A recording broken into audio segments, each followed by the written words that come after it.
Selamat datang kembali di Era Entertainment, selamat datang kembali di Joran Fest Playlist. Seperti biasa hari ini kita akan melanjutkan review saham part yang ke-569.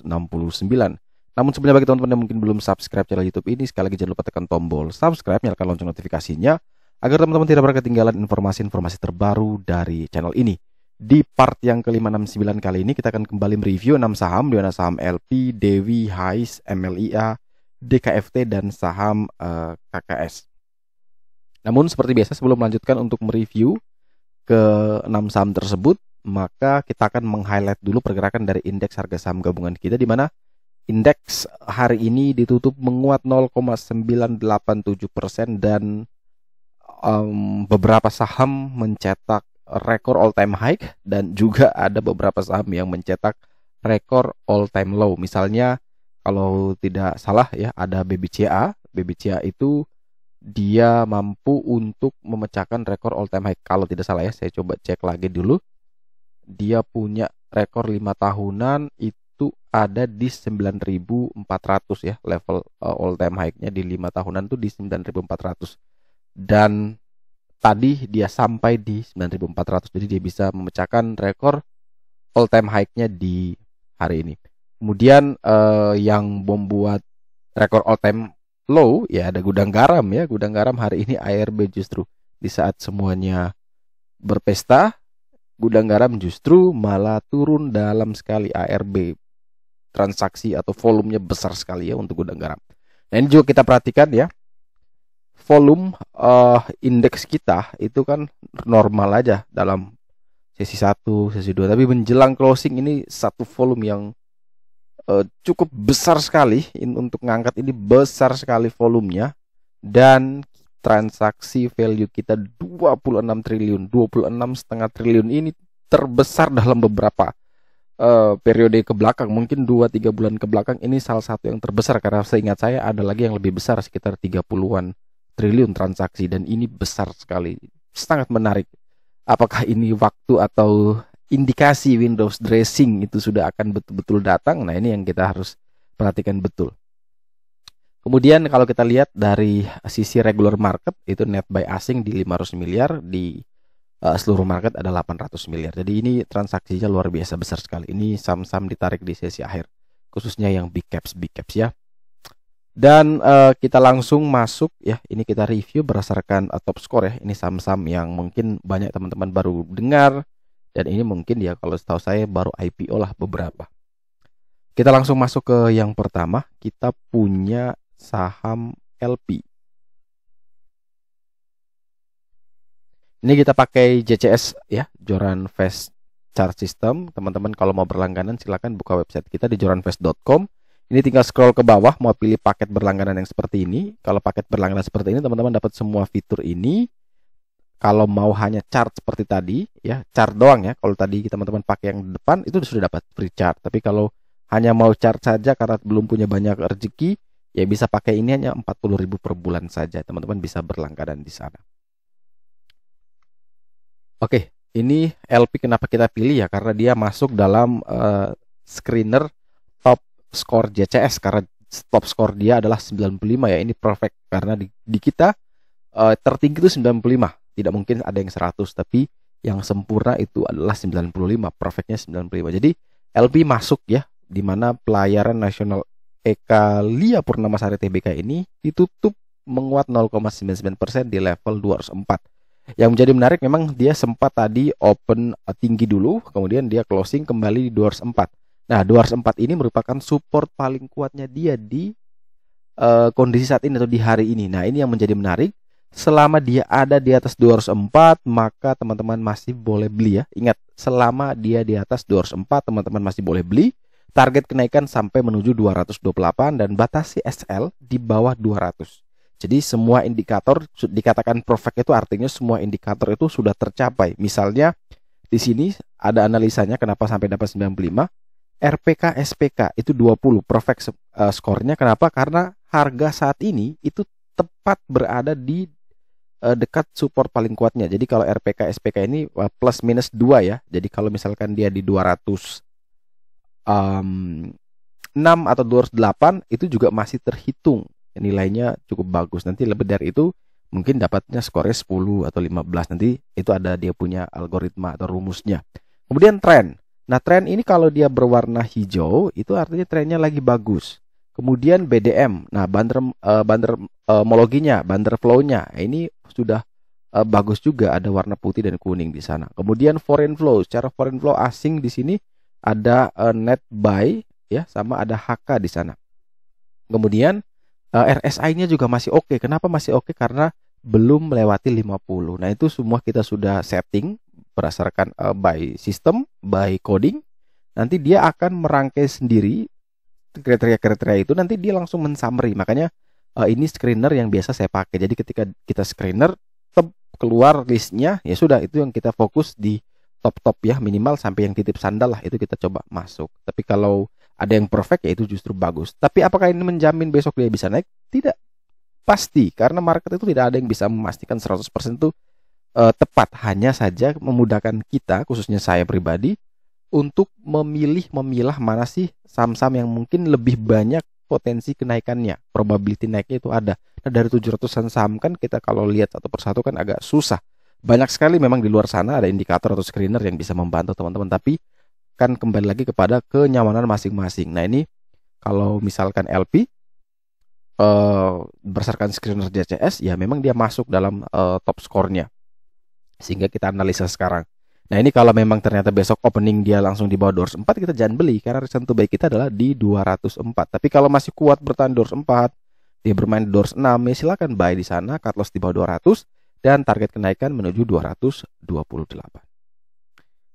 Kemudian kita bergeser ke saham Dewi ya. Ini saham PT Dewi Sri Farmindo DSF.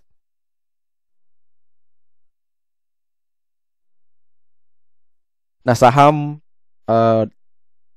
Dewi Sri Farmindo Tbk ini ditutup stagnan di 228, dan kalau kita perhatikan memang cenderung ini dia naik ya, naik uptrend. Kemudian sekarang dia sedang mau turun. Nah, mau turun ini dia masih bertahan di area support paling kuatnya di 228. Secara indikator semua ini masih oke sebenarnya, tapi ada tapinya. Kalau dia jebol dari 228, ini hati-hati, dalam sekali dia turun. Jadi hati-hati betul untuk Dewi. Kalau teman-teman mau ingin beli, pastikan harus pasang SL yang ketat ya. SL bertingkat. Karena kalau tidak bertingkat, takutnya dia open gap down, SL-nya tidak kemakan. Nah, SL bertingkatnya seperti apa? Misalnya teman-teman mungkin mau cut loss rencana di 220. Maka teman-teman jangan cuma pasang SL automaticnya di 220. Mungkin bisa di 220, 218, 216 atau di atasnya satu tick ya, 222, 220 dan 218. Karena ketika dia open gap down, bisa saja dari tiga itu ada yang kena, sehingga teman-teman tidak sampai kena bantingan ARB, itu yang harus dihindari. Jadi selalu kita prepare dulu, yang terpenting itu adalah resikonya yang dijaga ya. Ketika kita mau open posisi, open suatu trading, maka yang harus diukur pertama kali adalah resikonya. Apakah resiko ini sebanding dengan potensi yang akan kita dapatkan atau tidak? Kalau resikonya lebih tinggi dibandingkan kita dapat, buat apa kita masuk gitu? Misalnya kita mau pergi naik gunung misalnya. Ketika kita mau pergi naik gunung, kita misalkan dapatkan apa? Kita rasakan mungkin pengalaman, kenikmatan, view, dan mungkin biaya yang kita keluarkan mungkin tidak begitu besar. Artinya biaya dibandingkan dengan apa yang kita dapatkan itu mungkin lebih banyak apa yang kita dapatkan. Tapi sebaliknya, ketika kita merasa bahwa kita tidak dapatkan apa-apa, kemudian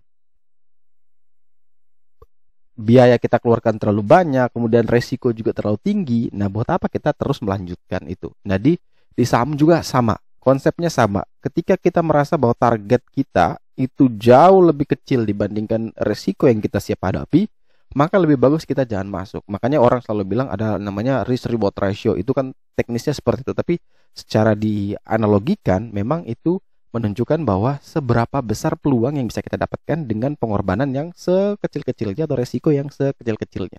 Jadi kalau misalkan di Dewi ini karena dia masih berada di atas, dalam artian karena ini dia sudah rally, kemudian dia, kalau tidak salah ini kok kita bisa bilang sideways ya di atas. Nah, ini harus kita hati-hati betul.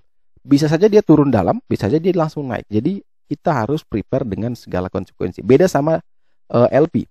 LP ini karena dia berada di bawah, ya, sudah berada di bawah, kemungkinan untuk dia turun lebih dalam lagi itu kemungkinannya lebih kecil ketimbang yang ada di sini, ya, ketimbang yang ada di Dewi. Jadi kalau teman-teman yang mau beli di Dewi, maka perhatikan betul,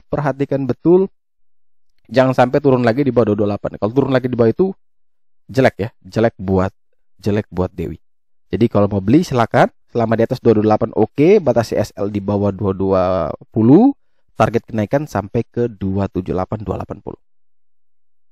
Kemudian kita bergeser ke saham berikutnya, yaitu saham HISE.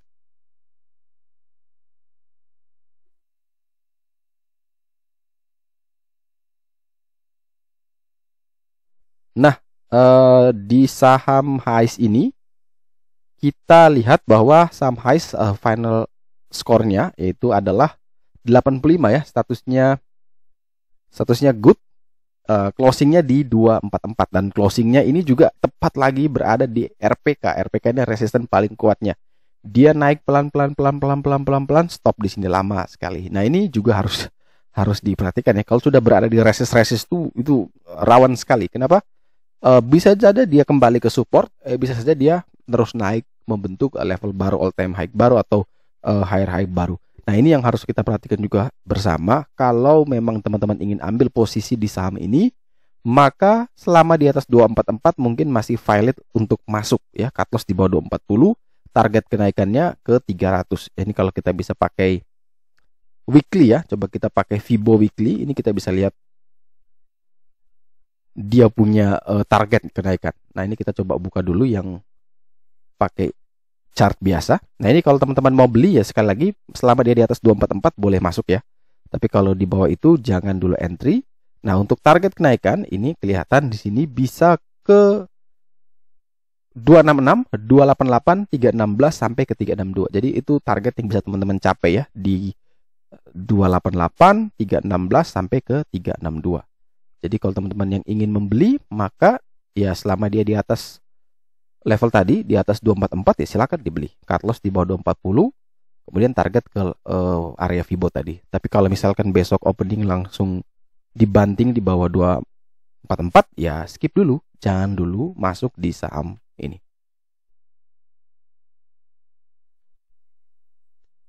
Kemudian kita bergeser ke saham MLIA, ya, MLIA. Saham milik Mulia Industrindo Tbk ini ditutup stagnan di level 555. Kalau kita perhatikan, MLIA ini naik, ya, kemudian turun, naik lagi. Dia sudah hampir 2 kali mencoba menguji resist di 610 namun gagal. Tapi dia turun kembali juga sama, berkali-kali menguji support 530 tapi sangat kuat. Sehingga sekarang ini menurut saya pribadi masih cukup dekat dengan area support. Nah, ini kalau dia bisa kasih kita kesempatan untuk buy di 530, 540 mungkin bisa menjadi level buy yang menarik, asalkan tidak turun lagi di bawah 530. Jadi kalau ditanya trading plan buat MLIA, silakan buy 530 sampai dengan 540, batasi SL di bawah 515, target kenaikan terdekat menuju 610. Dan kalau 610 ini berhasil ditembus, maka ada peluang dia kembali ke 670 sampai dengan 700. Akan tetapi kalau misalkan opening dia langsung terbang, ya kita jangan dulu beli, skip dulu, wait and see. Nanti lihat apakah bisa breakout. Kalau breakout, kita tunggu dia koreksi sehat di sini, ya. Ketika dia breakout turun, nah ini kita ambil. Jadi kalau misalkan ini kalau kita gambarkan, ya. Jadi kalau teman-teman lihat tadi, ini kita anggap sebagai resist, kemudian kita gambar lagi di bawah ini sebagai support. Nah, maka ketika teman-teman perhatikan, ketika saham itu tadi dia masih berada di sini, kan, HISE kan masih berada di sini, ya, ini HISE masih berada di sini. Nah, ketika dia turun ke sini, uji ke 530, 540, teman-teman boleh ambil. Kemudian cut loss di bawah 515 kalau ternyata dia terus turun. Tapi kalau ternyata besok dia malah naik, maka sabar, tunggu dia breakout dulu 610. Ketika sudah breakout 610, teman-teman stop, ya, sabar. Kemudian teman-teman tunggu dia koreksi sehat dulu. Nah, ketika dia kembali ke sini ke 610 diuji dan tidak jebol, nah ini baru teman-teman coba entry. Dan itu ada kemungkinan dia masih naik lagi. Jadi untuk breakout sebuah resisten itu butuh volume yang cukup kuat ya ketika jaraknya seperti ini. Jadi kalau teman-teman ambil di sekitar sini baru masuk, ternyata dia tidak mampu tembus lagi, nah ini resikonya besar sekali. Makanya kita ambil di sekitaran sini nih, dekat-dekat area support. Kalau ternyata dia turun sedikit, ya silakan ambil. Kalau terus jebol langsung SL. Jadi resiko kerugian kita itu tidak begitu besar. Itu yang kita di technical itu seperti itu. Jadi menunggu momentum, mau ambil di dekat-dekat support, reason to buy-nya di situ, atau tunggu dia breakout, itu koreksi baru ambil. Bisa juga sebenarnya breakout baru ambil, tapi kalau saya pribadi itu kecuali dia sudah ada dekat-dekat sini ya. Karena ini ketika dia breakout kita bisa ambil mungkin dapat sedikit. Tapi kalau ini tenaganya misalkan dia naik pelan-pelan, ini tenaganya butuh beberapa kali. Jadi hati-hati ketika sampai di sini malah dia koreksi ya. Mungkin sudah gugup, sudah apa, cut loss. Setelah cut loss dia terbang, nyesel. Nah itu yang psikologis itu yang harus teman-teman jaga, jangan sampai terganggu. Selanjutnya kita punya saham DKFT.